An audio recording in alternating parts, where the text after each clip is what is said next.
Welcome, my former congressman. Today I propose, after our nation's as brothers, long-standing divide, healed, as I stand before the sacred gathering place under the Constitution of the United States of America. Our economical divide between the North and the South still remains unchanged, even after our nations were battered between steel and halls just like this were caught up in gravel in order to create a process to reunite our cousins in the South. Yet not one of you has championed of those former legislations had any solution to the grave situation our national economy is facing. The unbacked currency in our nation's name is worthless compared to our allies across the Atlantic Ocean and elsewhere.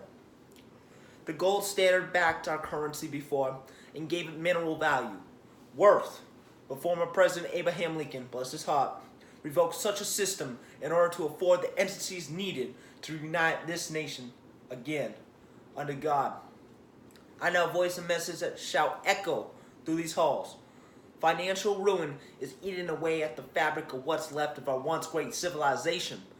An unchecked and reckless federal bank, printing and spending greenbacks, our US dollars, has now put our nation in even greater debt than the war.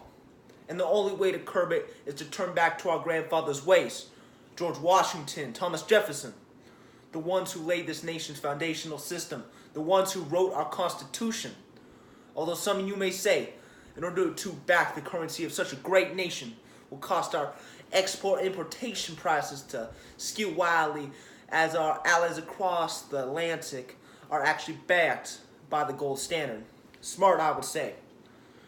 This will cause such a large consumption in the gold market that will raise gold prices and improve their economies and their currencies, making it harder for our southern brothers to trade for a few years after this bill, if successful, is passed. Although their economies will be hit in the South, and the North will be left relatively unaffected due to our manufacturing thing. I know Southerners, I know you just rejoined and you know we have no hate for you. But in order to do this, we'll stabilize the country as a whole. We are trying to make America great in the eyes of our fathers and provide a dream for this nation's children. I say to you all, my fellow congressmen, the Specie Resumption Act of 1875, yay!